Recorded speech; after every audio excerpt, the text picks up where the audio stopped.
Okay, it shows live on my end. Okay, it shows. If I click on live, it goes to previous recordings, but I do see 448 now. Yes. Wonderful. Just Yeah. mute this so it doesn't wreck me. It is live. Okay, Phil. I guess whenever you're ready. All right then. Hello everyone. Welcome to episode 448 of the PolyCast. I'm the main team, joined as usual by Makalua Sometimes there's not enough caffeine in the world. and Mega Bears fan. Deja vu. I feel like I've heard that before. Yes. Perhaps once Or some twice variant in the past. thereof. Yes, and from many different people. All right, well, let's get right into things. We have a big new patch for Civ 7 that came out. When did this come out? Right A few after weeks? we recorded. Yeah, I know, right? It's the bad timing for this show. Always, we just can't catch a break. It was like One yeah, it was tradition that sticks with us forever. yeah, I know, right? I know Dan always used to say that they would listen, the devs would listen, and then they would time all their updates for right after a recording. But yeah, this was like the week after our last recording, I think. Patch 1.2.3, and this is possibly the big one that a lot of people have been waiting for. The biggest update we got is changes to the way that age transitions work, and some they directly addressed some of the problems that I specifically have complained about, and even patched in some of the really simple solutions that I have proposed. I personally have not been able to play the game since then. I've been on a bender with a couple of other games. Been playing Foundation, and of course, the new college football game came out. So I have not gotten around to playing this yet, but I will soon. So what do we got? I think the first thing, of course, is that they added a 10 or more turn safe zone at the end of each age that gives you an opportunity to finish the things that you wanted to start doing at the end of the age. So if you've got that wonder that you really want to build before the age ends, you know you're going to have at least 10 turns to do it. If you're going to fight a war, you want to capture a city or another player's capital, you know you're going to have at least 10 turns to do it. That is, I think, the biggest thing that for me is going to make the biggest difference in improving the feel of the age transitions. This patch does not address the other big concern or criticism that I had, which was the fact that you just don't get to play the time in between ages at all. I don't know if that is ever going to get fixed. It might not be, because that's kind of fundamental to the way that the ages work. But we'll see. The other big thing, of course, is there is a new continuity option, which, reading what it actually does, I feel like it's not exactly appropriately named. Continuity makes it sound like you don't stop the game and then restart 1,000 years later. But that's not what happens. What continuity does is it is a new option. So you can choose to turn this on, or you can leave it the way that it used to work before. But if it's enabled, then what it does is, like, all of your stuff basically stays where it was when the last age ended. All of your units, it does not remove units that do not have accompanying commanders. All the units stay where they were. I think diplomatic relations carry over a little more continuously, so they don't change as much. So yeah, like if you had navies in the Antiquity Age, those ships will actually stick around going into the Exploration Age, so you don't have to build all your ships from scratch again. Am I missing anything? I think we will see some pre-building of settlers, or there probably has been already people doing pre-building of settlers. Oh yeah, that will Since probably. if you're on continuity mode and your thresholds are going to change, that having those ready to go would be a significant advantage. Oh, for sure. And oftentimes, I mean, when I would play, like, I would go into exploration mode or exploration age, and like one of the first thing, if not the first thing that I would do in at least one of my cities is just start pumping out like 2 or 3 settlers. Yeah. And now if I can Well, do now that you'll have them. now you'll probably already have them. So Yeah, so that's what that does. It's not quite, what a lot of people were hoping for, which was to, make the game completely, actually, uh, con- continuous. Yeah, But but that might be a big ask in coding. right, I yeah. given how they implemented the game, it would be, I think, difficult to change that unless they just want to do like a full-on expansion of like in between ages or something. But I have some doubts that they'll do that. Just from a design perspective, because it would like sort of be refuting the design of the distinct ages in the first place. I feel like 'Cause, like if you add all the in-betweens, all of a sudden you're like just making a start to finish game. Right. I mean, it could be done, like, sure, Yeah. but I think I've read like interviews or statements from the developers in which they've said that they're not adding new ages in between the existing ages. That any new ages that come would be like either at the before or after the existing ages. But I don't have the source for Yeah. that on hand. I don't know if the two of you remember seeing or reading that anywhere. I don't, but that makes so much sense that Yeah, I don't. I believe it without hearing it from devs. Just because, like, otherwise they're undoing their entire design for this game if they start putting stuff like between the ages that are playable. Whereas tacking them on at the start or end, so you could do that until you run out of ideas, basically. I mean, I do think there is one space in Civ 7 right now where a new age could be inserted in between two ages, and I think that would be inserting like an actual like medieval age in between antiquity and exploration. Because the way that it currently works is basically the antiquity age ends, and like you go into the exploration age, and you're like immediately crossing, pretty much immediately crossing oceans. Like in fact, the first column of text is mostly for crossing oceans, and then the second column of text is like the common things that we would see in the medieval age in a Civ game. It's things like guilds and bureaucracy and stuff like that, and chivalry. I don't think they're named that way. They're named different. I forget what they're called offhand, but like I feel like you could swap the order of those two and it would feel a little bit more realistic, or you could take those texts out of that column and move those into a whole other age and pad that out with other texts and actually have a medieval age that starts, so the antiquity age would end a little earlier in terms of like game years, and a medieval age would start, and then you'd finish that and then go into the exploration age. I feel like there's room for that for sure, but I don't know if the devs would actually do it. I think you could maybe make it work. It would not be easy though, because it would be harder to come up with like distinct mechanics for the age. There were some, but it's not. It wouldn't be as easy as it is to just jump from antiquity to exploration, and also like the world reveal wouldn't be. It's like it doesn't make as much sense to have a world reveal between antiquity and medieval as it does the others as jump points. Yeah, it could cause problems for game pacing because it would make the ages possibly feel a little bit less distinct. And then there's also the consideration of the not victory conditions, but the legacy paths, which is like, then what do you do, right? Like, do you move some of the exploration legacies into the medieval age, and then what do you replace them with, right? Like, that could be a tough design hurdle, right? Like, because like right now the culture victory in exploration is religious victory, but that feels like it would be more appropriate for a medieval era.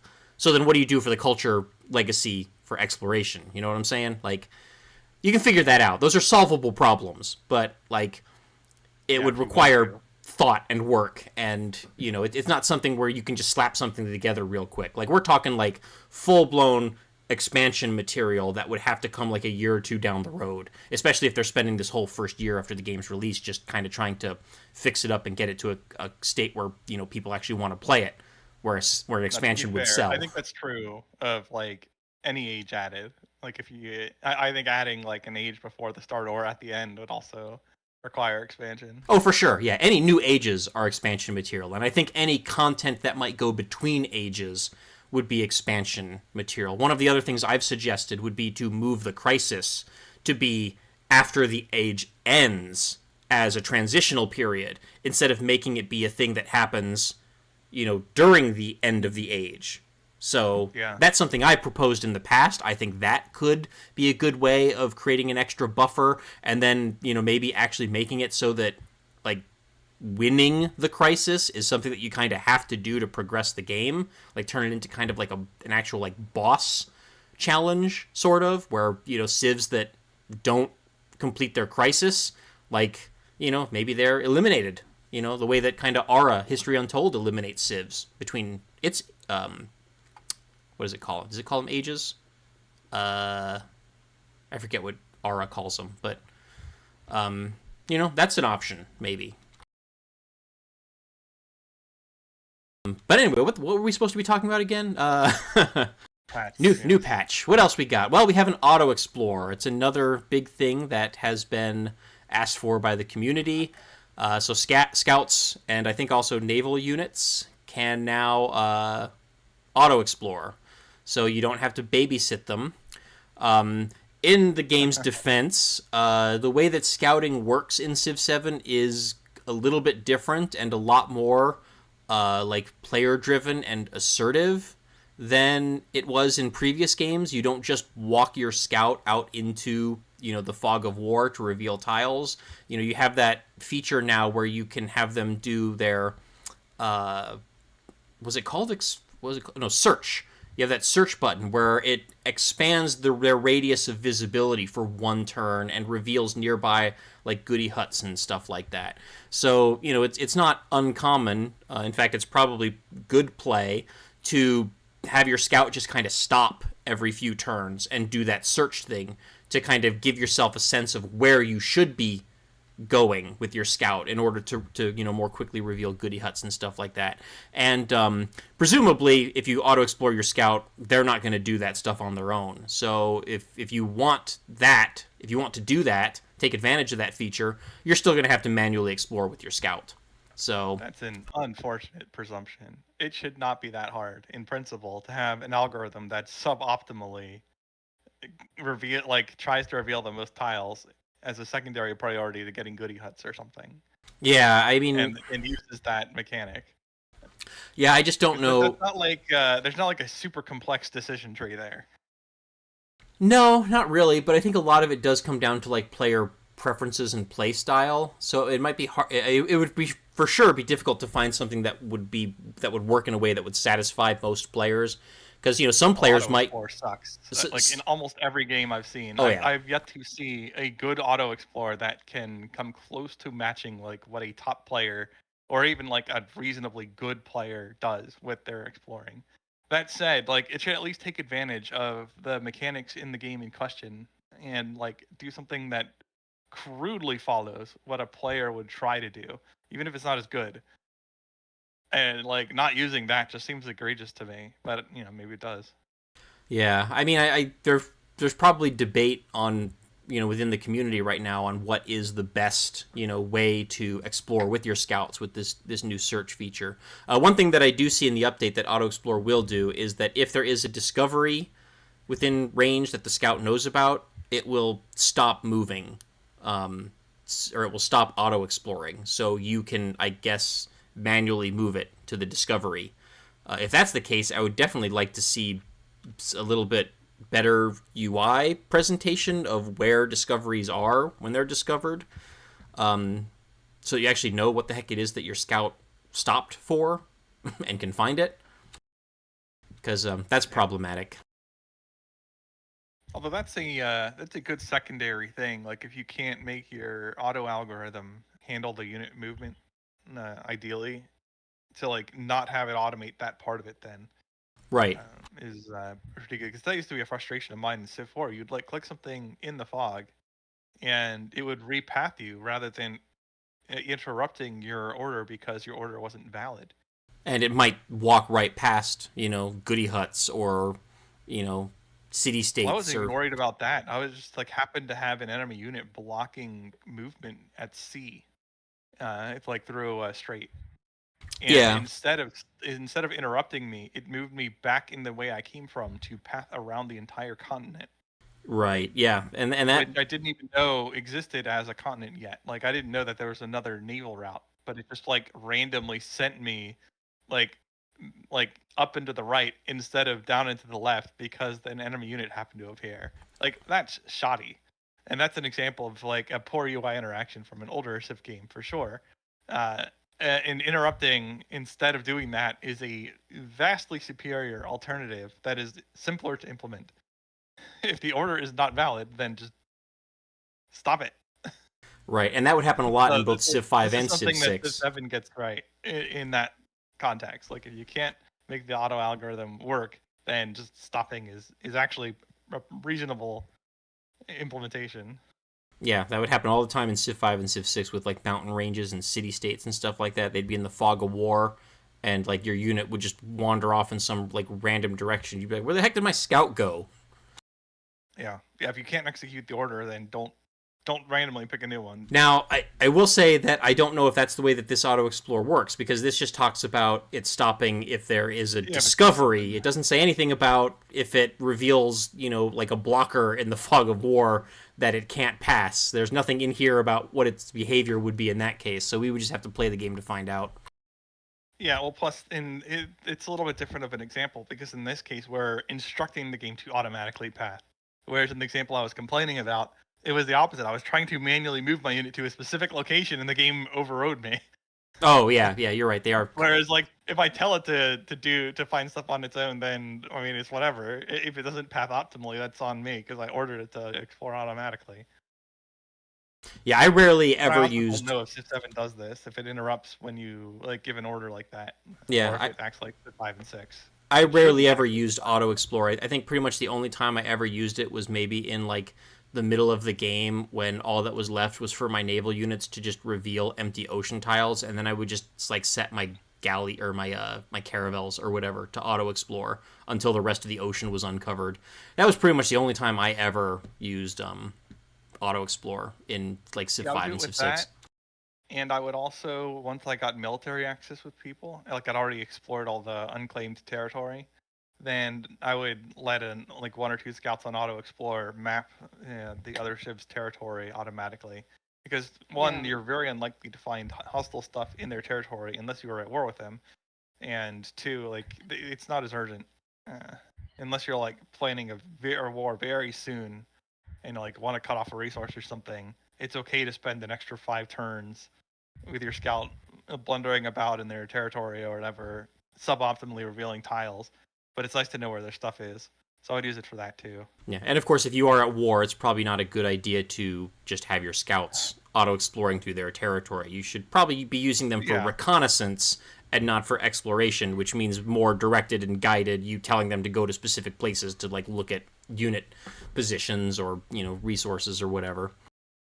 And it quickly becomes impractical because you'll just kill it. Yeah, especially in really useful as a screen. On an enemy approach, and especially and that's been true almost as long as it has existed. Especially in Civ 6 with all the friggin' bombardments that would come from cities and districts. City center would bombard it, encampments would bombard it, and the AI would have like every third tile would be a city center or an encampment. Bombardments come from everywhere. So yeah.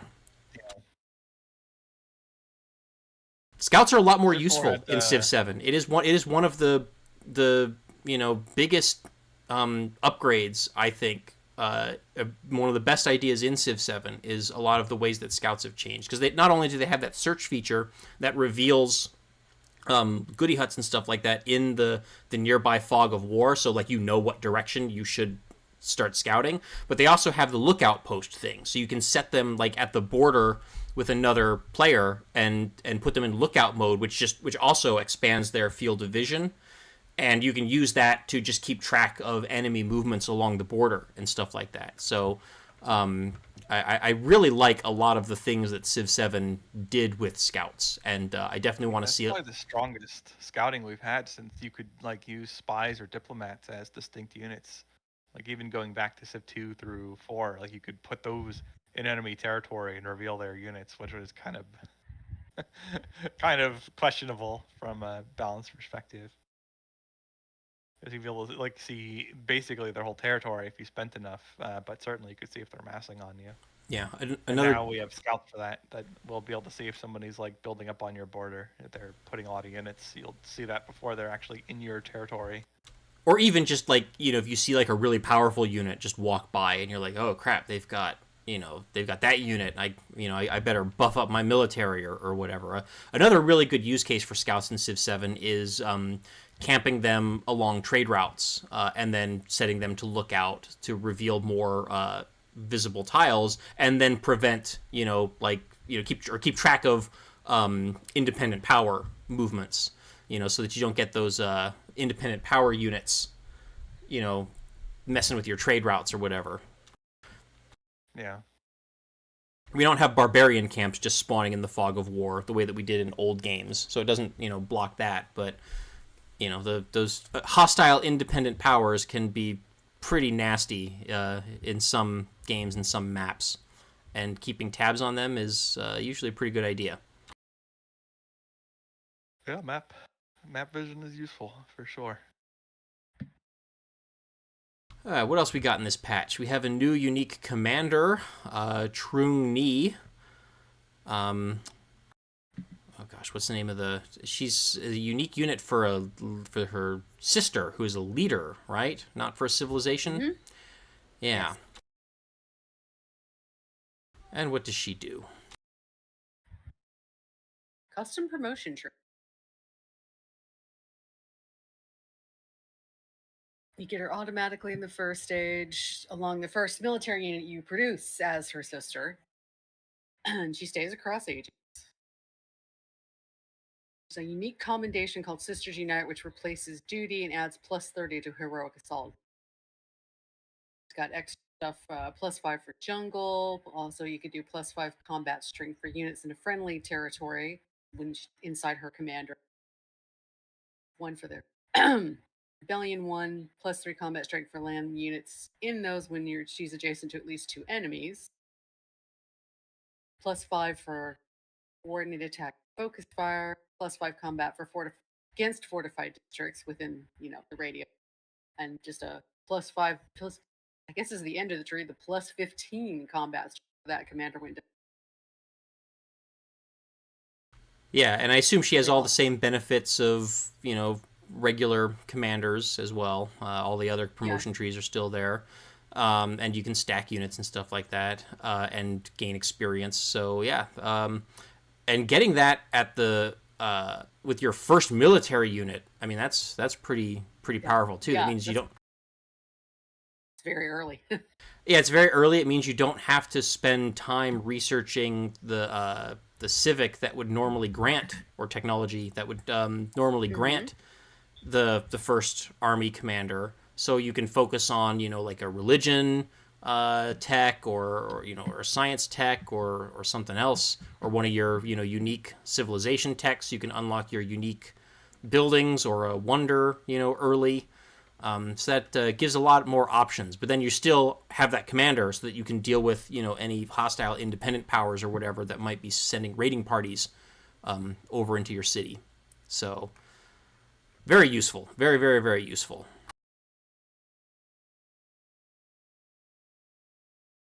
Okay, and then what else we got? We've got a bunch of other changes. There's a lot of new settings. So all these new game modes and stuff like that are all different settings. Either you two see anything really notable in the list of other updates? I don't know if we want a couple of things that are just kind of funny to me, but not really a huge like deal. suffering war awareness no longer triggers when your opponent is suffering war awareness. Yes. I should hope so. I'm fighting them. Yeah, I saw that all the time. I mean, I thought that was on purpose, like telling us, like, oh, hey, you have an advantage because they are suffering war weariness. But I don't think I ever saw notification that my civilization was suffering war weariness. I always saw notifications that the other civilization was suffering war weariness. It's like, we could once again bring up how historical catapults are generally, I guess, now that they're available at the start of the exploration age. Yeah, hold up. Shouldn't that technically be as early as antiquity? Because I think people figured out leverage, big rock, and throw fairly early. Well, catapults are antiquity siege the way unit. The way catapults are in games, like, were virtually never used as a means of, like, attacking walls. Sorry, correction. I think the antiquity siege unit is the ballista. So you can do ballistas in antiquity, and then I guess the catapult unlocks right from the start of exploration. Yeah, that is a little odd. It's like ballistas are not that simple either. You'd think it would be reversed because catapult's a little simpler in concept. The ballista, trying to make a giant crossbow, basically, that's a little more difficult. I mean, there's different variants of the ballista too, but yeah, the Yeah. mechanism is a little more sophisticated. But like trebuchets are also more advanced. I think part of it is that those things were all kind of invented at similar times. You know, different cultures Well, invented they were them. also used differently. Like Yeah. catapults, like I said, were not traditionally used to bust walls that way. Like he was way more likely to just like siege them out or use ladders or even dig under. Like all that stuff was more common than trying to like break down a wall with like the game catapults that we see, which I think were called something else. I think onagers maybe. I don't remember. But like that was not a thing that was routinely done, despite how prevalent it is in game. I'm trying to remember if catapults were already in the exploration age in Civ 7, and they just moved them to be unlocked from the beginning instead of having to unlock a technology, or if there's still trebuchets that are like later in the age that you unlock with the technology as an upgrade to catapults. I forget. It's also odd to get those in exploration. But whatever. Yeah, like I said, there's a lot of room for there to be a hypothetical medieval age where a lot of this stuff would fit better. This is not Dominion's Discord, so I won't bring up like slings versus bows because that's always fun. Always, people get very heated in that discussion. I don't have nearly as much of an emotional attachment to either weapon historically, so it's fun to bring it up and then watch things go to hell and then just kind of just leave. Right. Well, the other big thing in this patch is that it started providing us with the Right to Rule DLC content that was promised before the game launched. So we have a new leader, Genghis Khan, some new civilizations in Assyria, and let's see if I can pronounce this correctly. Is that Dai Viet? Dai Viet? I'm not sure. I've seen it do the EU4, but I don't know the correct pronunciation. Yeah, I'm not sure how that is supposed to be pronounced, so my apologies if I got that totally wrong.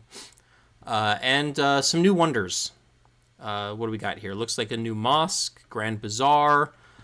Oh boy, there's other things for me to butcher the pronunciation on. Wat Zien Thong, and the Mausoleum at Halicarnassus. Speaking of EU4, opinion decays similarly to that now with other civs.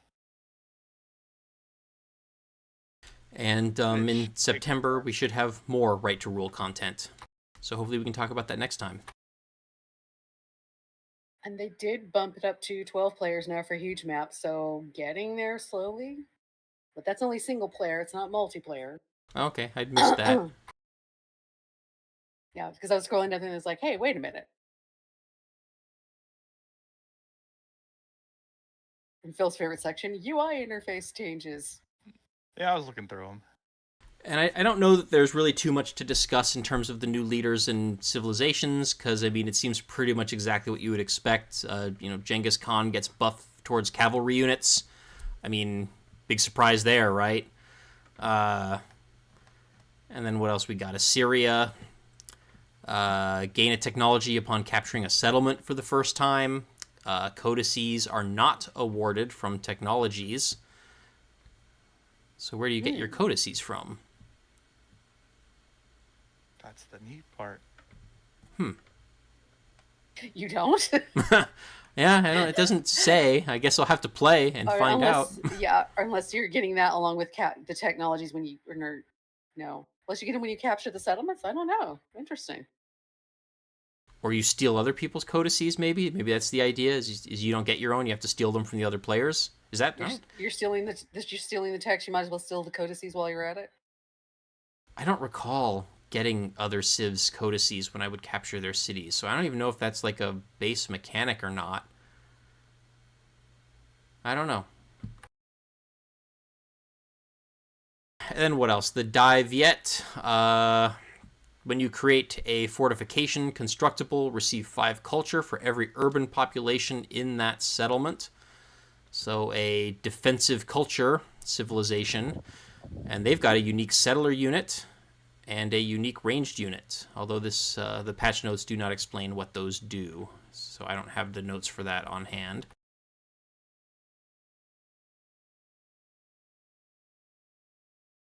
So yeah, that pretty much covers all the new patch content. Again, unless either of you two have anything else you want to bring up. Nothing critical from this.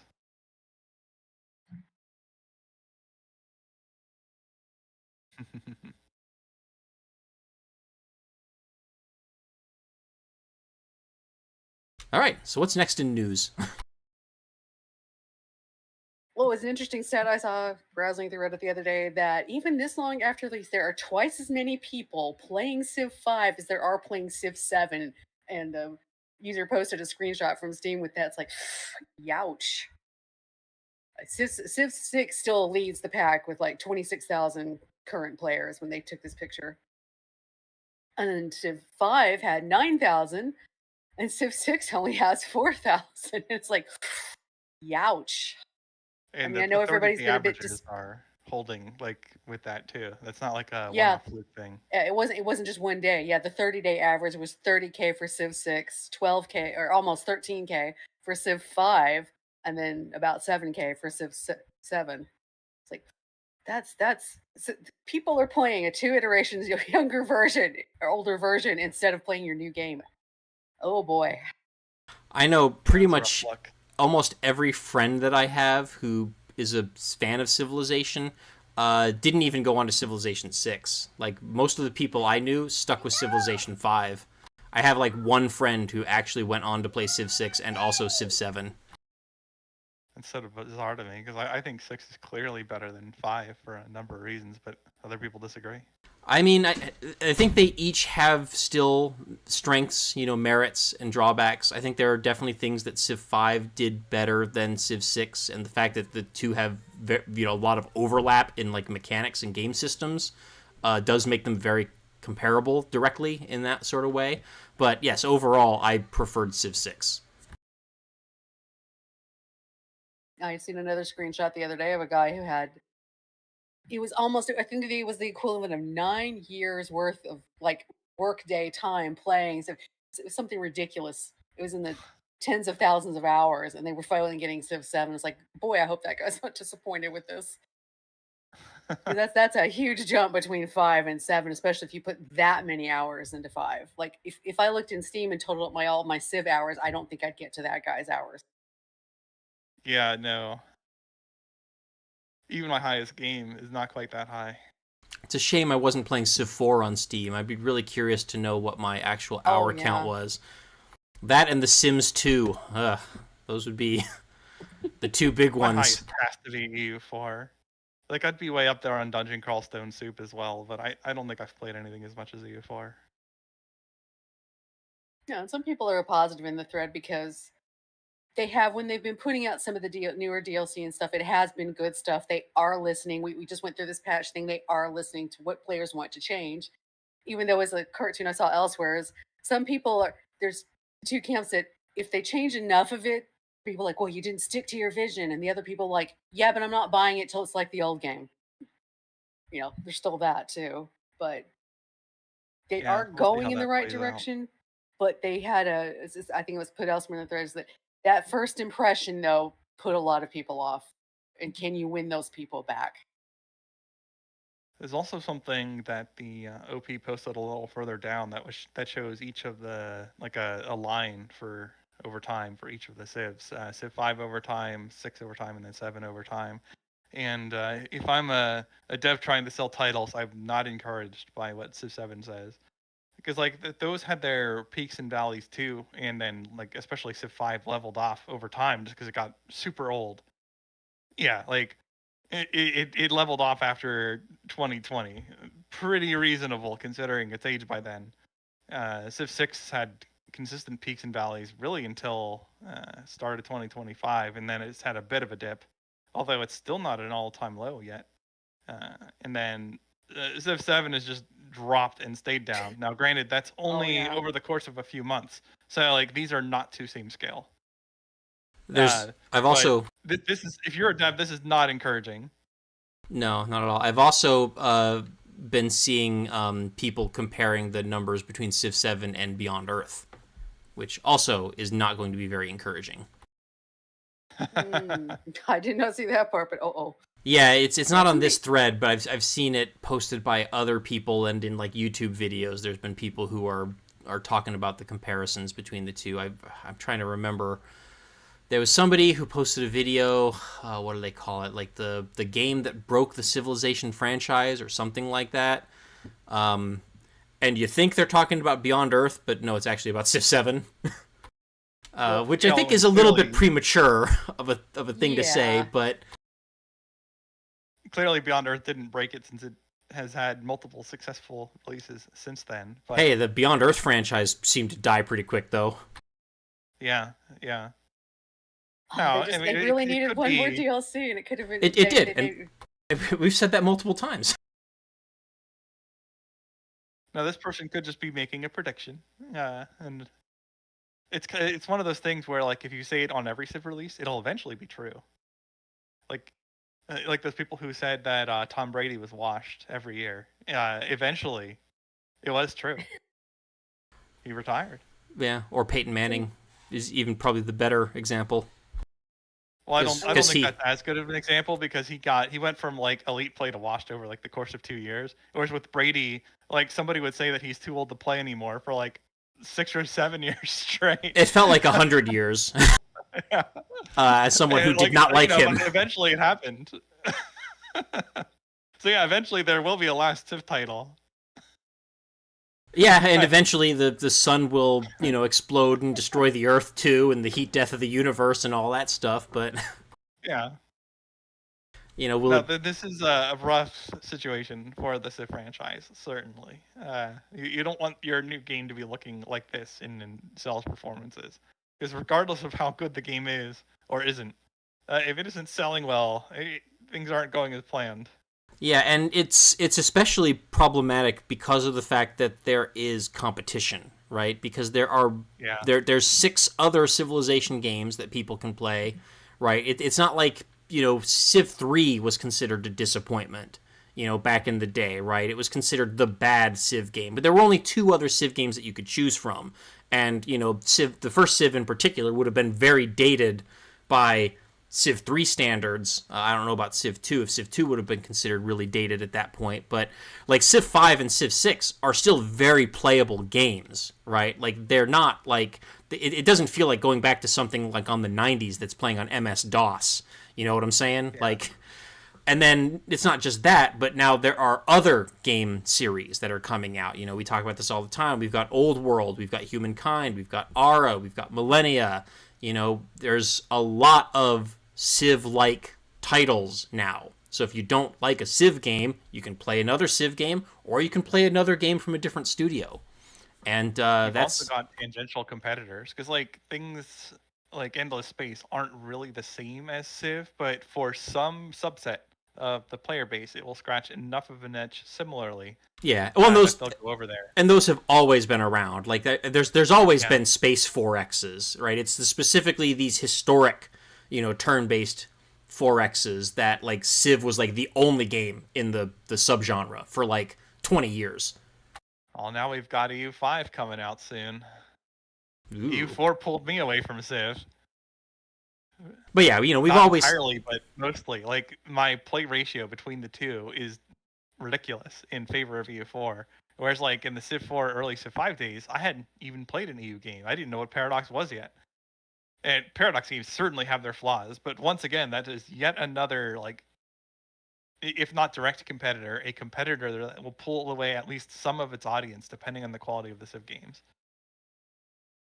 Yeah, and then of course there's also Total War, which also fills a similar, niche. Yeah. But Total War's kind of a weird one because they're not really making historic games anymore. They keep doing they're on 3 Warhammer games now, and I haven't. And, you're starting to get a little bit away from Civ. There's always crossover between genres. Like you and I have played football video games, and that's not exactly like Civ.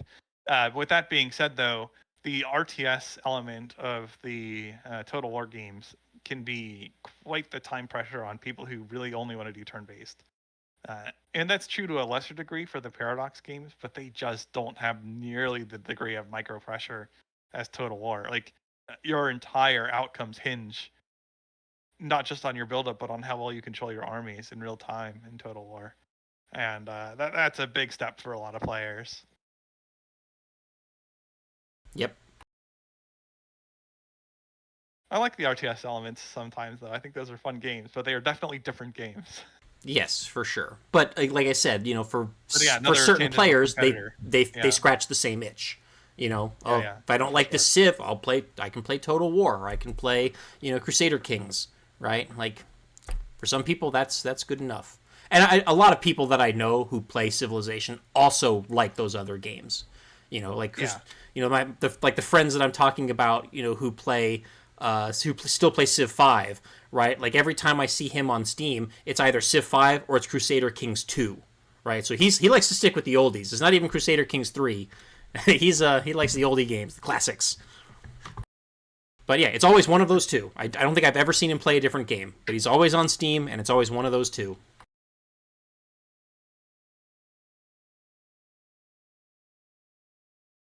I still need to finish up my solo run of Baldur's Gate 2. Speaking of oldies. Wow. And then maybe I'll do Baldur's Gate 3. But yeah, I'd not done a solo run of the Baldur's Gate series, so I've been throwing a ball on that. Speaking of different genres. So, okay, we anything else we want to talk about on the performance, or we're going to dovetail into the next topic? No, I don't know. I think how we might change Civ 7. Or in other words, things you want to see in the game. I think we've kicked Civ 7 while it's down enough for today.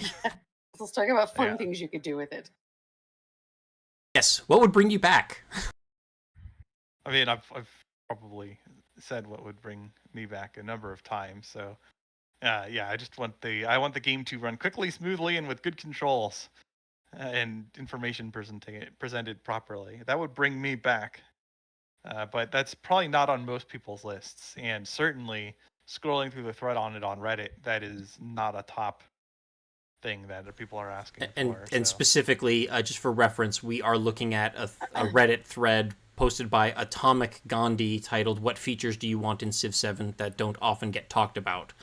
So specifically, I guess they're trying to look for low key feature ideas that people have as opposed to the big ones. So I guess he probably didn't want the thread to be I want ages to be gone. Because that's probably what most of it would be if he didn't specify that no one else talks about. Yes, it would. I did notice somebody wanted, excuse me, hidden critical strategic resources back because we've had this in the prior civs that you don't know that you're going to get their example was oil. We've had saltpeter in previous games, or even if you were really late game, getting uranium for things. Oops, go all the way. I'm leading the game. I don't have any oil on this continent, and now you understand why wars happen. Yeah, the way that Civ 7 handles that is you get into the new age, and they're all just there. Yeah, and that's what I talk about. That's one of the things that I mean when I say I want to play the time between ages, right? Because that transitional period where you are revealing new resources and everyone has to scramble to claim them and settle near them and develop them. Those were always fun parts of the old games, right? In my opinion, the best part of any 4X game is the early game exploration, getting the lay of the land, figuring out what resources are available, where you want all your cities and colonies to be and stuff like that. Those are always the best parts of the game for me. But then there's those moments, in the middle of the game and then later in the game where you are discovering new resources and, exploring other continents. And it brings that feeling back a little bit. And Civ 7 doesn't have that as much. And I would very much like to have that back. That is something that I'm seeing as a theme across this thread. I would say the overwhelming majority of things that people would like to see are features that existed in one or another title previously. Well, I do occasionally see something like new, like they're like Nick Stick is talking about how like more nuance in how you handle settlements and percentage-based modifiers on City Foundation. But a lot of this stuff is really just like this was in Civ 5 or this was in Civ 6 or this was in Alpha Centauri, and we want to bring back this, that, or the other thing, which is interesting to me. Well, then in that case, just do dams mentioned because they're tired of getting flooded. Yeah, that would be nice. Well, in that case, what I can do is I'll talk about something that is in the new game, that is in Civ 7, that I would like to see, changed or modified, and that's the resources. Like I kind of would like to see there be an option for the player to choose whether or not you want to slot empire-wide resources into the empire-wide slots, or actually put them in a specific city for like a different or better bonus. Because I would like to actually, see a mechanic where you use like your strategic resources like in your cities for domestic purposes, not just for military purposes. I want to see oil, for example, be used for like to power like public transportation or something like that. That provides a boost in a city as opposed to just being used for tanks. You know what I'm saying? Or, take horses. Go ahead. I was going to make sense because, like, even just something as simple as it seems is that public transportation, whether you use the horses for early public transport or you used oil or something else, Or even have different things that you could put them in. Like, I would like to be able to see something like where you can slot resources into specific buildings within a city. Like, maybe you put horses in your Colosseum, right? And then you're using them for entertainment, right? You have horse races and chariot races and stuff like that. And then later in the game, maybe you can build like a, racetrack derby kind of thing. You put horses in there, and they provide happy. Some gold too. Right? Yeah. Like I would like to see stuff like that, or like you've got steel, right? You use steel to build swords, or later in the game, maybe you put steel in your cities to build skyscrapers. To add new housing and increase the population of your city. Stuff like that. So that strategic resources aren't just for military. And I think they have a good framework for doing something like that now, that they have the new resource system where you slot resources into cities.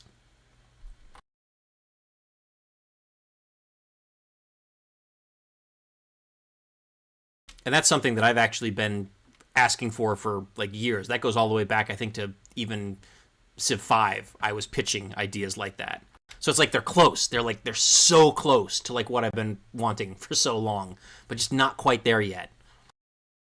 Yeah, they've always had like a crude implementation of using resources like that for non-military stuff, but it's been very limited. Right. I also see people asking for canals and aqueducts. As far as things I want back from old games, I've said it many, many times before. I want privateers with hidden nationality. I want actual piracy back in the game. And that was always fun. And I thought for sure that would be in Civ 7 because of the way that the exploration age and the treasure fleets work. I thought for sure there would be privateers that you would use to hijack people's treasure fleets and take them for your own. And yes, you can attack players' treasure fleets with your ships, but like they don't have the cool hidden nationality stuff going on. Like, I feel like they totally missed a golden opportunity for that in Civ 7 exploration age. Yeah, that stuff's always fun. And especially with like independent powers and stuff like that, like building their own naval units, right? Like, like it's I guess maybe it is a little bit harder to do that now because all the independent powers aren't just a singular barbarian flag anymore. So it's harder to just label a privateer as a barbarian unit, because if you hover over it, right, and it were actually an independent power unit, it would say what independent power it belongs to. They could rework that to like have a generically hostile with undisclosed ownership thing. Yes. That works like barbarians did previously until you reveal who the owner is one way or another. Right, like by sinking it or capturing it. And then you could also even have the independent powers could even build their own privateers, and you wouldn't know whose privateer they are. That could be fun. Yeah. Yeah, and then if you're friendly to them or whatever, then they don't attack you and they appear as if they are their units, but the others would not necessarily see that. Oh yeah, especially if you're their suzerain. Yeah, you should definitely be able to see that that is their privateer, and that privateer should definitely not attack your stuff. Even if the mechanic, even if the mechanic were such that like I can't build my own privateers, but I could like, do an action with the independent powers to have them send privateers to attack other players. Even that, I think, I would be kind of content with. That would be fun. I don't know. Controlling them directly to grave people sounds even more fun. Yes, but that's way better. I would like to see both. And so far, all they have is one of the exploration independent power abilities that you can take as a suzerain is you can unlock privateers. But they don't have hidden nationality. They basically work the way that privateers worked in Civ 5 and Civ 6, where they can capture enemy ships if they sink them. But, like, obviously, their flag is not hidden, and, the only way to build them is to be the suzerain of a city-state and take that ability. So everybody in the game knows who is the only player who can build privateers. So it's not like there's any mystery as to where they come from or who's, sending them out into the oceans. Yeah, but if you've got the independent power and you could everybody could hire those, then it gets a little more crazy. Yeah, and they added in one of the recent updates, I think it was the one before this past one, the 1.2.2, they added suzerain bonuses that multiple civilizations could take if they became suzerain of the same type of city-state. So that could be a cool thing to do there, too, is you make the privateer a bonus that any civilization can take and that multiple civilizations can take, and give it the hidden nationality, right? So, I mean, if you're the only person who has that bonus, then I guess everybody knows. But if multiple people take it, then now it's like, oh, now whose privateer is that? I don't know. Maybe that's too complicated for something that's such a minor mechanic. I don't know. We're just spitballing ideas here. That is the purpose. I did see someone talking about they wanted the ability to build the roads. It's nice that you get the auto roads, but sometimes you need a more direct route, because we had military engineers in Civ 6 if it didn't go quite the way direction you wanted to with the trade routes. Well, you can kind of do that because you can build a merchant, and merchants are dirt cheap in Civilization 7. It's not like Civ 6 where they're like a significant investment of time and production. They're dirt cheap. You can build a merchant, and you can tell a merchant to just build a road to a different settlement. But it has to be a connection between settlements. Like, you can't just have your merchant like go out in some random direction, right, and just build road tiles freely. So you can kind of do that in Civ 7, but not quite. So sometimes you want a specific shortcut to something, or maybe you want to build the war road right up to the border of the other civ or something, which they probably think was a little weird. Why didn't you come to our settlement? Do. A common thing that I would do in past games with roads is like things like forts. I would build roads going to my forts so that I can move reinforcements there for defensive purposes more quickly. And those would be a little bit off the beaten path, like on the borders. And so that those would be examples of roads that are not from city to city, but that go out into the, rural landscape to a specific destination, as opposed to just like, Civ 4, where there's just spider webs of roads on every single tile. Or Civ 3. Civ 3 was even worse. Phil would be happy. Somebody wants vassals back. National parks, that's another good one. Would love to see national parks come back. I like vassals, just not peace vassals. Even peace vassals could have been okay if they didn't have like trolley non-limitations, where peace vassals would just like cycle in and out and randomly bring in people in wars and stuff. Like it didn't have to be that way when it existed. I see one user here saying that they want a spherical map. That is also something that I've been asking for years, is some way of creating a map that wraps north and south as well as east and west. Yes, the donut map. Didn't Civ 4, I don't know if they had the donut map, but they definitely had I want to call it a projection, but a way you could look at the map that made it you could look at it and it looks like a sphere. Yeah. But I would like to see an actual, but still, Civ 4 still had the thing where, the north and south poles were, flat earth ice walls. Yeah. That were impassable. So, like, in Civ, no, you can walk over them. Well, they weren't useful. But there's there's a hard border. The map still did not wrap north and south, so you could not, for instance, say fly a bomber. You could invade somebody, like by going straight up. Like you could cross the entire world that way. In Civ 4? There was a setting for that, I believe. Yeah, I think there was a toroidal setting. That's what it was called, yeah, toroidal. So it would be like a donut. Uh-huh. Yeah, that's why I was saying that. It was okay. Like yeah. I missed that. You could, like, unironically march through the South Pole to invade people, assuming there wasn't water in the way, but then you could sail. But that just wrapped you to the South Pole, right? Not to another place in the northern hemisphere. If you kept going up, you would eventually be at the bottom of the map. Right. So you'd cross the North Pole and you would wrap back down to the South Pole. Yeah. Okay. Yeah, like all the later maps, you stop at the Arctic Circle, and you can't go further. Yeah, that's still not what I'm asking for. Like, because the kind of thing I'm asking for would be like the ability to say, fly a bomber, from northern Canada across the Arctic Circle to, bomb something in like, Russia or something like that. In Civ. Well, now, like that's the toroidal map could allow for that by allowing the world generation to make a north and south pole with a toroidal wrap. They just didn't have that as a generation setting. But like the toroidal map was pretty close to what you're asking for. It just didn't have two poles. It only had the one. Right. Yeah.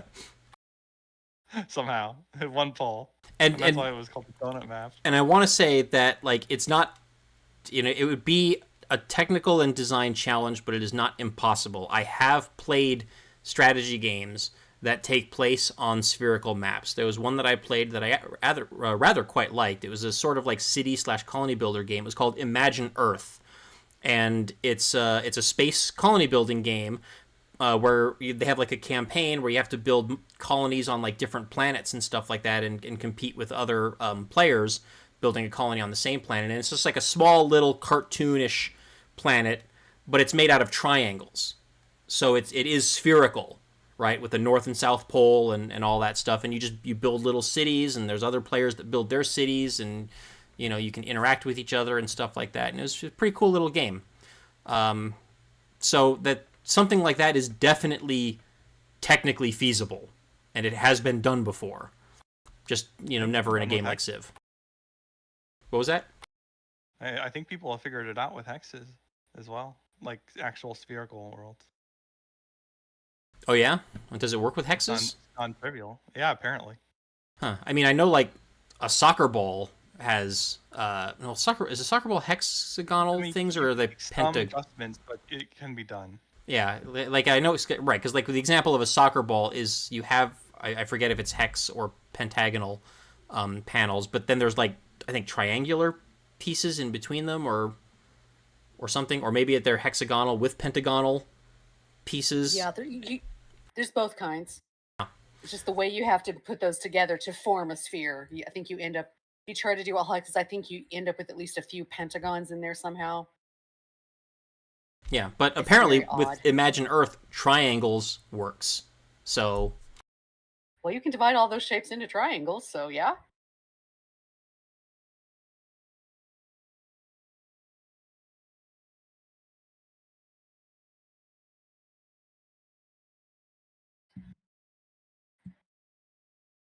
What about you two? You two have any things you wish would be added to the game? I have my priorities. I think I've been picking at this and going, it's like, yeah, that sounds like that would be better. Although, did we discuss the original OP one, which was OP's original one, which was like they wanted really radical era swaps, while you don't get to pick your new capital; it just picks one of the cities randomly, and you still have a relationship bonus to the new independent powers that your old cities became, but you're just down back to that one city, and it's like, whoa, And I'm amazed that's that a harsh error. If you the entire thread did not just turn into people flaming him for that idea, because that's kind of like the exact opposite of what everyone else seems to want. well, that's what he was saying. Hey, let's do stuff that's crazy. Yeah. Yeah, the OP is actually like, no, I want to double or triple down on the ages. Like, screw the rest of you people. I mean, to some degree, you could make a case for that. Like, you're just like putting 4 games into one game, and the winner is whoever wins the most of those 4 games or whatever. Right. Like, there is something to be said for that, because like you have more control than of like the distinct era outcomes. There's ways you could do it, but it wouldn't be very consistent with what people have expected from a Civ title up until now. So I would imagine it wouldn't be a popular suggestion. Right, But but you could make a case that the current implementation is something of a half measure, and that could be a contributing factor to why it's struggling. I don't know that I would buy that case, but you could make that case for sure. well, and again, as we've alluded to before, there are plenty of people who are making the argument that, Civ 7 is an experimental title with its own identity, and the developer should be embracing that identity and not putting in these half measures, because then it's just going to make future development more difficult. And obviously the Steam stats show us you can go back to playing Civ 5 and Civ 6 if that's what you want, right? Like they're available. The status quo is clearly not working, so yeah, they do have to figure something out.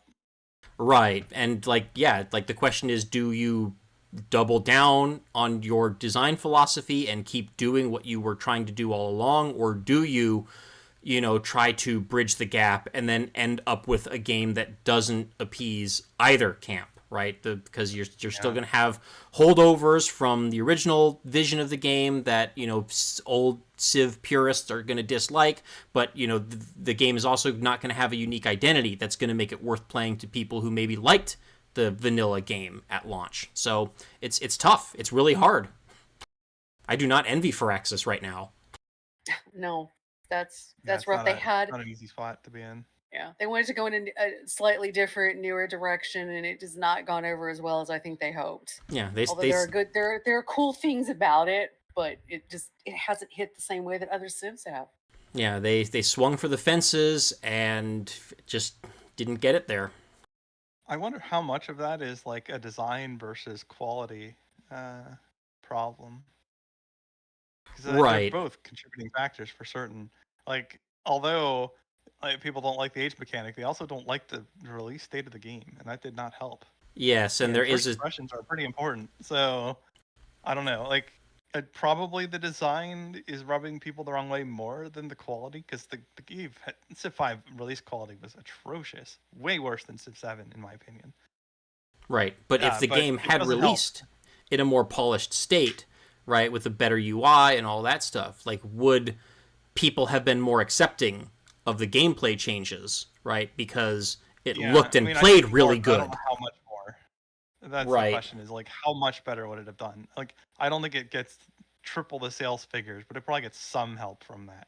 But there is surely a subset of players, who knows how big that subset is, who would like Civ 7 as it was in vanilla, design-wise, but who don't play it because they were turned off by poor UI and bugs and balance issues and things like that that could have been polished over before the game released. I know at least a couple people, other than myself, who cited that as the explicit reason. Yeah, so that is an existent population of people. Yeah. Yeah, I just don't think it gets us the Civ 6 numbers, but it's not trivial either. Yeah, I don't know if that accounts for 20,000 people a day. Yeah. Yeah, I don't think that accounts for 25,000 people a day, for sure. Yeah, no. Or whatever the heck the difference was between 6 and 7 player counts. I closed that tab, so I forgot what the number was. Yeah, I think right now Civ 6 is roughly 6 times as many concurrent players on average.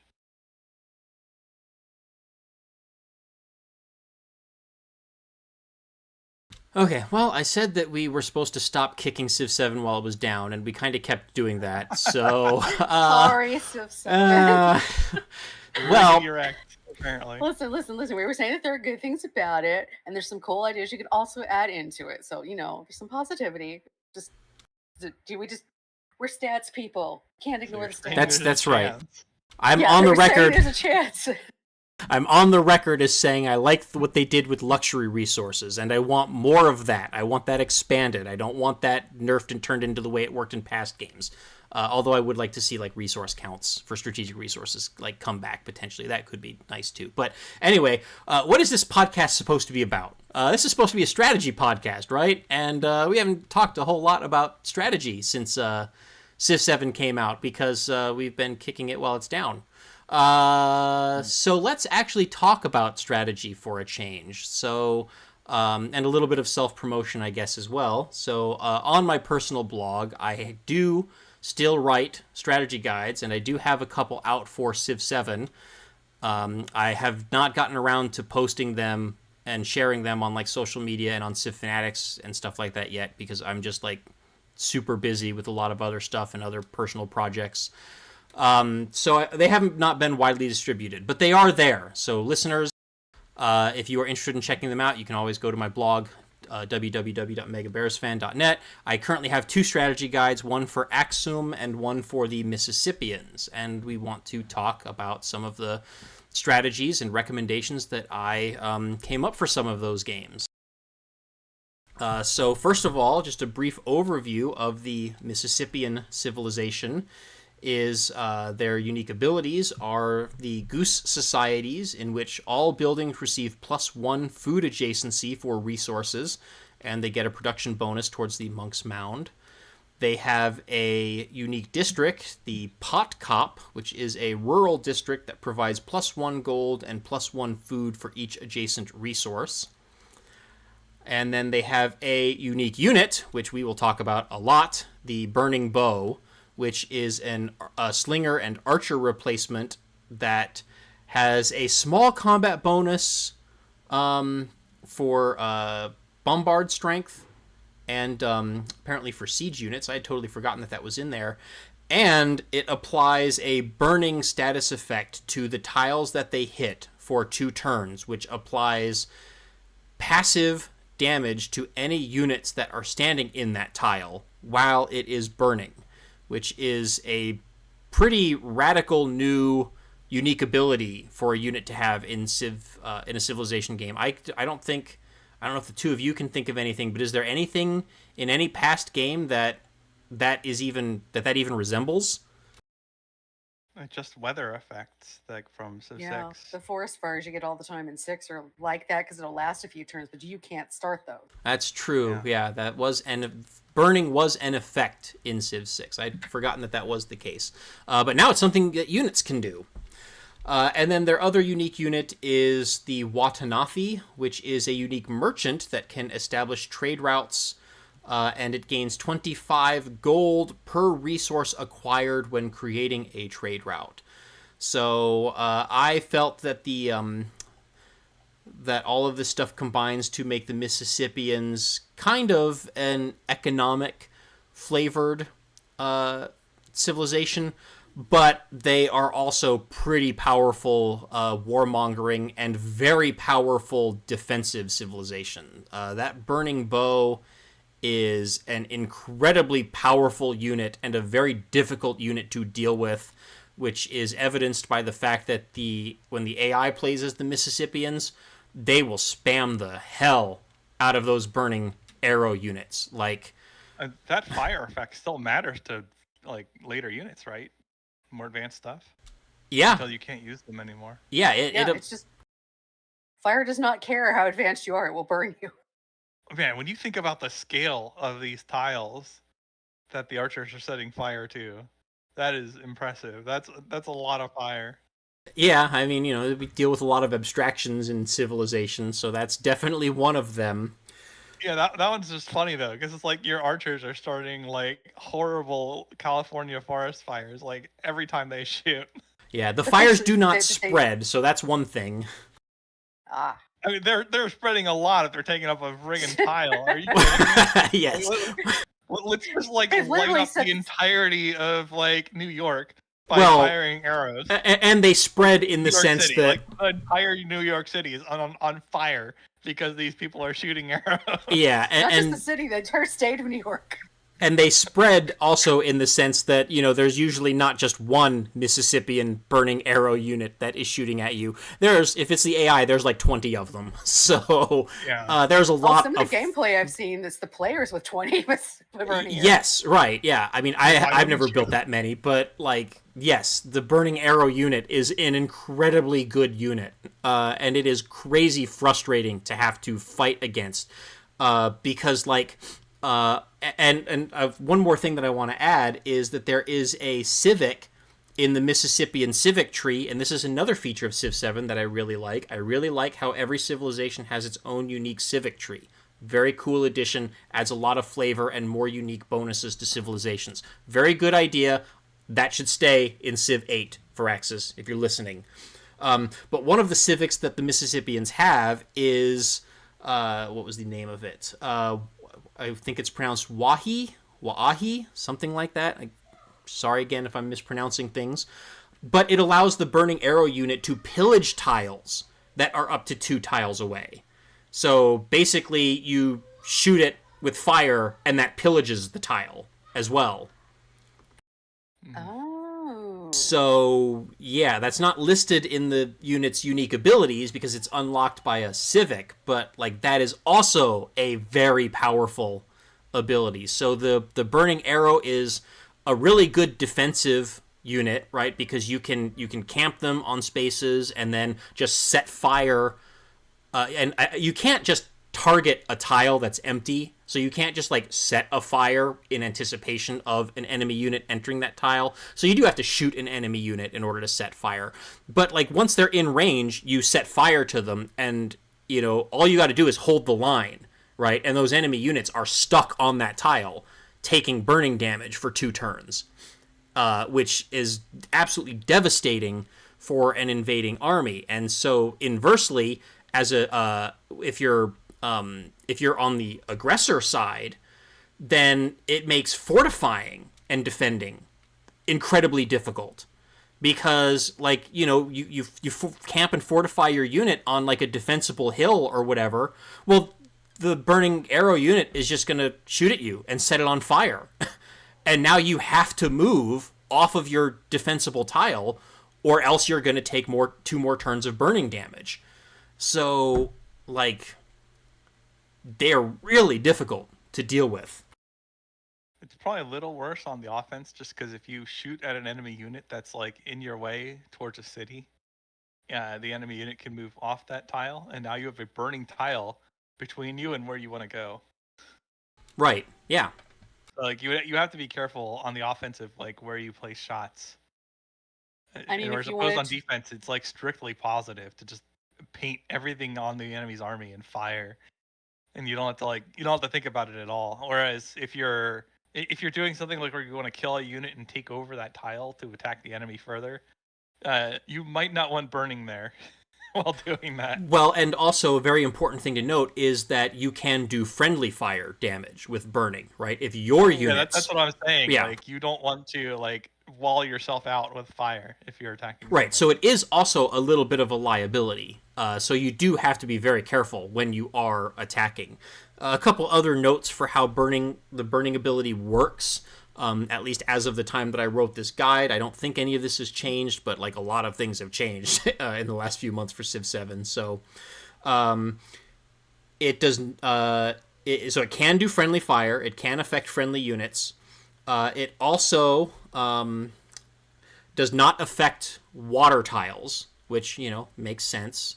So, you can use your burning arrow archers to shoot at like a galley that's on a coastal tile or in a navigable river, but it will not apply the burning status effect to that tile. It also does not affect districts on water tiles, right? So if they had built like a bridge or something like that, like it's not gonna, the fire effect is not going to apply like on a bridge or on like the dock or whatever. Those are interesting restrictions. I guess it's just a limitation of the fire being applied to the tile and not the target unit. Because like fires on ships and places like that were not trivial historically. You did not want to, even in much more modern vessels, a fire on your naval vessels is a problem that you need to deal with very urgently. I mean, that's the case all the way up through like the 20th century, right? Even to the end of the 19th century, wooden sailing ships were a thing, and you did not want to fire on a wooden sailing ship, especially one that's loaded to the brim with gunpowder. I mean, even World War II era vessels, if something started a fire on the ship, that you wanted to deal with that. So yeah, like if there was something capable of lighting an entire city on fire, I would imagine it would also be pretty threatening to, especially a wooden vessel, but really any naval vessel. But I mean, you're probably not going to see that interaction anyway, where fire archers are shooting at advanced naval units in Civ 7. Well, yeah, I mean, you're not, because of the way the ages work. Yeah, I mean, you might be able to swing something with mods eventually. Who knows? Oh, well, I But mean, yeah, not by default. okay, yeah, mods. I mean, anything can happen in mods. Yeah, but like even ancient era ships are basically immune to the extra effect. And the archers are strong enough that I'm okay with it. Because Yes. it's already dubious to fire archers at naval vessels with any success whatsoever. Right, but ironically, like, if the archers are shooting flaming arrows, then that would be the case where it would be really successful. It would be more threatening. assuming I don't know that- it would necessarily. Yeah, assuming that the That archers can impactful? actually reach the naval, the unit out at sea with arrows. But on a navigable river, that's for sure more realistic. It's possible if the ships get close to the shore, but like it's not that easy to hit something at like even 100 meters with a bow.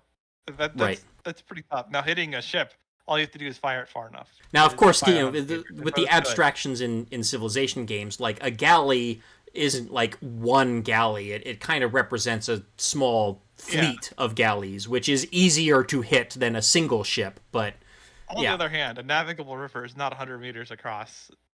Generally, some of them are much, much, much wider than that. And there's no way in heck you could fire even a quarter of the distance across it with a bow for some rivers. Like if you're like trying to shoot an arrow across the Mississippi, good luck. right, You're shooting at those. Well, I mean, I guess that to be fair, archers are routinely firing greater distances than that in Civ 7 because they're firing 2 tiles, and a single tile is an incredible distance. So I guess if you can do it at all, you might as well do it over water too. right, yeah, for sure. I mean, I guess hypothetically, you could, reduce the range of units over water, but like, would that be fair? Would that make sense? I don't know. It doesn't really make sense. I think just giving a damage penalty to naval units does make sense. And also the burning arrow unit does have a small bonus, a small siege bonus. So it has a bombard strength that is slightly higher than the slingers and archers that it replaces. So it is a very effective unit at attacking unwalled cities. Although in my experience, once the cities do get walls up, you need a siege unit. Like, maybe a crap ton of burning arrows will take down walls and capture a city, but, it's going to be a lot harder. You probably want a siege unit at that point. But do watch out for burning arrow war rushes early in the game before you've got walls up, because they are very dangerous units. I'm at the point now where in the antiquity, like, if I start near the Mississippians, I'm like, I kind of have to facepalm and be like, oh, crap. Because, like, they are...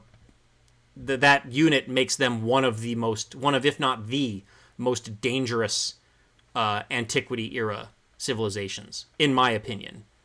Like, even perhaps more so than the warmongering. Like, the civilizations that are specifically designed for war, I think, are not as good as the Mississippians in many cases.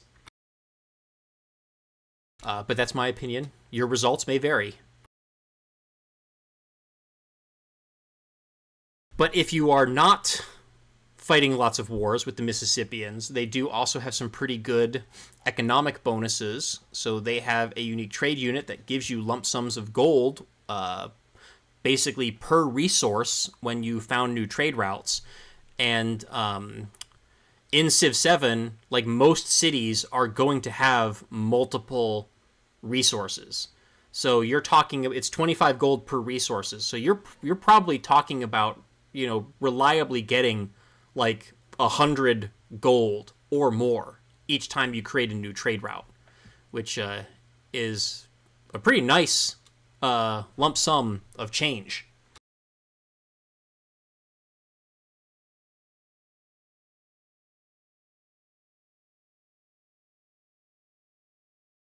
Oh, actually, one more thing before we stop talking about the burning arrow is the way that unique units work in Civilization 7 is also a little bit different in past games, and this is important. In Civilization 7, units within an age have tiers that you unlock with new technologies, right? So you have, in some cases, it's a new unit, right? Like the warrior becomes a spearman, but like other units don't. So like there's the slinger, and then there's the archer, but then there's also a tier 2 archer, right? And the way that this works in Civ 7 is that the unique unit is also a tiered unit, and it replaces that entire line of units, not just one unit within the line. So the burning arrow replaces the slinger, but there's also a level 2 burning arrow that replaces the archer, and I think maybe a level 3 burning arrow that replaces the level 2 archer. So it's not like this is a unit that you have at the very beginning of the game and have a very, narrow window in which to use it. Like, if you're up, you can upgrade them to higher level burning arrows and use them throughout the entire Antiquity Age, and they remain very powerful. So that's also a very important difference in how Civ 7 works, and that's the case with all of the units and unique units. Like, when you upgrade them, you don't lose all their abilities. Like, they still are unique units.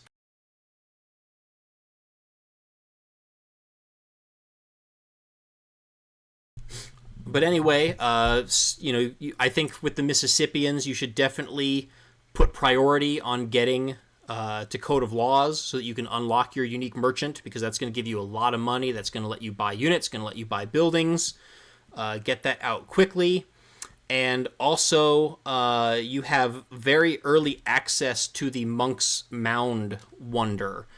And the Mississippians, so Civ 7, every civilization in the game has, it's not quite a unique wonder in the sense that only that civilization can build that wonder. Instead, the way it is each civilization has gets a production bonus towards a particular themed wonder. A 30% production bonus. And usually that wonder is also unlocked in their unique civic tree.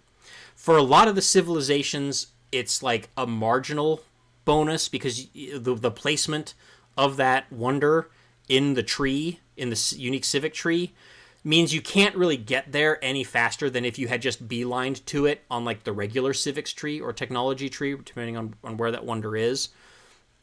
So you don't have a huge bonus in unlocking it, but the Mississippians are also different in that regard because the Monk's Mound wonder is actually pretty late in the Antiquity era civics tree, but is available very early in the Mississippian civic tree. So it is the mastery for the very first, it's in the mastery civic for the Mississippians' very first civic.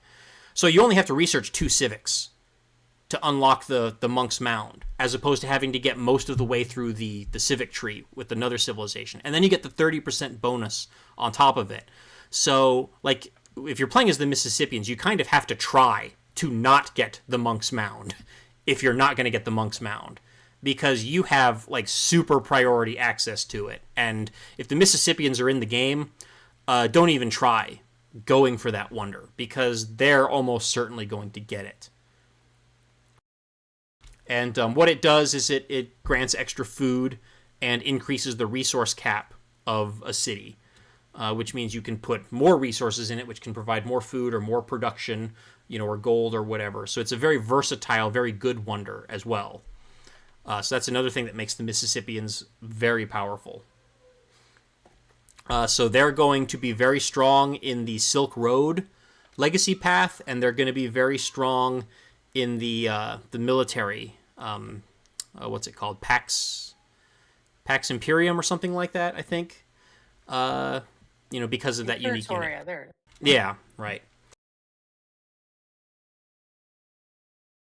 And so trying to create these strategy guides was a very difficult thing to do for Civ 7, which is part of the reason why I currently only have 2 and why they took me a very long time to do, because compared to like Civ 5 and Civ 6, where each civilization had their own leader, right? And you just have to make a guide and talk about the unique powers of the civilization, the unique powers of the leader. The fact that you can mix and match leaders with different civilizations in Civ 7 makes things so much more complicated. And I struggled for a long time about how to even organize these guides. And what I ended up settling on is basically talking about the unique stuff for the particular civilization, but then also including a section in which I talk about, which leaders, in my opinion, work best with that civilization. So the leaders that I came up with for the Mississippians are, I think the best leader is Xerxes the Achaemenid, who gets trade route bonuses. He has +1 trade route limit with all other civilizations, and he also gains 50 culture and 100 gold whenever he creates a trade route. So that stacks with the money that you get from the unique unit as well. So he's very good. I also thought that Ashoka, the world renouncer, is very good because he gets extra food in cities and food bonus during celebrations, and extra happiness, so he can grow his cities very large, which means just more of everything. And it works well with the Pot Cop unique district, and it works well with the Monk's Mound unique wonder that you would get. And then, of course, Tecumseh, who I think is the leader that is kind of like I guess you would say the default leader for the Mississippians. Also pretty good for them. +1 food and production per age and settlements for every city-state you're suzerain of, and +1 combat strength for every city-state that you are suzerain of. So again, lets you grow your cities pretty big, which supplements the bonuses that you get from like trade routes and stuff like that for the Mississippians.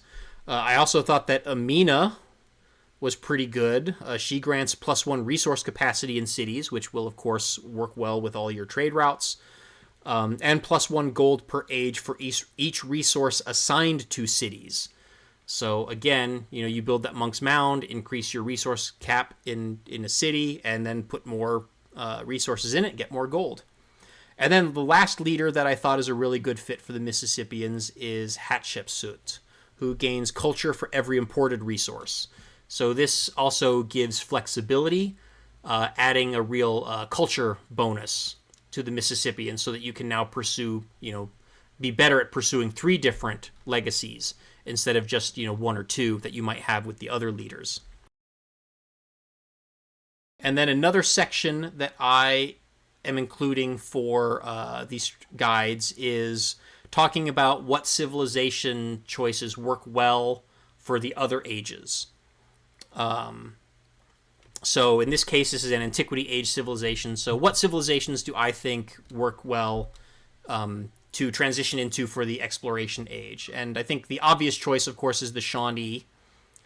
And they're automatically unlocked just by playing as the Mississippians. So you're always going to have the option to play as the Shawnee. And they get bonuses for adjacent resources. And they get or they have another unique improvement that gets bonuses for unique resources, which I think work really well adjacent to the pot cop. And they also have a lot of diplomatic bonuses, which can be very helpful if you went for like a trade economic focus with the Mississippians. And then they also have a unique unit that gains extra combat strength from resources that the Shawnee have connected. So again, that works very well with the resource, stockpiling that you should be doing as the Mississippians. So I think they are the best choice for the Antiquity Age. There are probably other civilizations that are, good as well, but I think they to me seemed like the head and shoulders best option. And I think that covers most of what I wanted to say about the Mississippians. Did either of you two see anything in here that you want to bring up? No, Start fire. Well, this is part of you doing the guide. You cover stuff pretty good. Yeah. Yeah, no, just light entire states on fire during your wars. I mean, in some cases, it's like large portions of a continent. It's not just a California forest fire; it's a West Coast forest fire. Yeah, all the way up to the mountains. I cannot understate how like crazy powerful and devastating those burning arrows can be. No, I've seen it in watching other gameplay stuff, and it's like, whoa. It'd be so miserable to attack into that. It is. I can tell you that from experience. I thought I was in really good shape, and then I declared war, and like basically, I don't want to say I got pulverized, but it turned into like a protracted, extended war where I had to send multiple waves of units at them in order to finally break their defenses. Yeah, I can't picture a good way to make it low cost or fast unless you just catch them with their pants down and they don't have the units in place. Yeah, like maybe getting an ally that's like on the other side of the continent from you and hope that they send all their units that way. Yeah. I mean, if it's just like one or two archers, you might be able to just blitz them down. But if it's like, if there's like any melee in front of the archers and they're shooting you multiple times and there's just fires everywhere, then there's no way around attrition. It's going to suck. I mean, one thing that you can try to do is you can try to maybe pull back and see if you can bait them into moving onto the tiles that they have lit on fire. I don't think I had very much success with that. I think the AI is at least smart enough to know not to walk into fire. But they're not completely smart. Like that is something that the AI will do, right? So if you are playing against the AI, you can try to bait, fall back and try to bait them into moving their units onto the fires that they started. I would not get the archers in the melee. Yeah, like, they'll chase you, then you could like move in on them and kill them. Right. I would not expect that a human player would do that unless like this is their first time maybe playing with the Mississippians and they just have no clue how any of this works. But hopefully that will not be the case with any of our listeners because how devastating these will be. Just as a general tip, you tend to not want to walk into fire, both in games and in real life. Yeah, I think pretty much anybody who has any basic video game literacy, let alone like experience with Civilization or Civilization 7 in particular, will be like, I don't know if I want to move my unit into a tile that's on fire. There are exceptions if you are playing a video game where you can stack enough fire resistance, or especially if you can make fire heal you, then you go into the fire. But that is not Civ. Nope. Yeah, we don't have elemental units in although this is as close as they get. Yeah. They're fire wizards. Basically, yeah. More or less, yeah. If you're covering that much of terrain in fire, you have some like military grade spells going on here. Those are some very, very special arrows. Yeah. Nuke arrows, basically. You can argue that the arrows... Oh, it's the Antiquity version of nuking it from orbit. Yeah. It kind of is. Or I mean, at the very least, it's like all the other units in the game are spiders, and you just have to kill it with fire. Poor spiders, man. What a way to go. Roasted alive by fire mages. And I'll tell you as well, like that 2 turns can feel like an eternity sometimes. And you know, it is only 2 turns. So it's the turn that the fire is lit and the next turn after that, right? So it's not 2 turns after the fire. It really only persists across, you know, after 1 turn, but it can feel like forever and can make the difference between like successfully defeating enemy units and having to either completely withdraw or you losing units. This is the one time in like Civilization, in like my many years of playing Civilization, where I feel like my losses are as much or worse than the AI's losses, just because of how devastating this ability can be. Yeah. Fun stuff. And I don't think it's been nerfed. I don't recall ever seeing any patch notes that say that it has been nerfed. So Yeah, particularly because there's other things with other civs that's just even more ridiculous. But that's what we like. It's flavored. Everything does not have to be equal. You can always balance it for MP anyway. It's not a big deal. But anyway, we had hoped to also talk about Axum today, but I think we've gone pretty long already, so I think we'll save that for next time. And who knows, maybe I'll have 1 or 2 other guides by then to talk about as well. So in the meantime, thank you for having listened to PolyCast episode 448. I have been Mega Bears fan, joined by Makalua. I look forward to whatever patch Firaxis is going to put out next week now that we've recorded. I know, right? And the Mian team. And no 2 of your peasants are not on fire. Everything is on fire when you play against the Mississippians. Your buildings are on fire, your units are on fire, everything is on fire. Beware the dragon, men. All right, talk to everyone next month. Alrighty.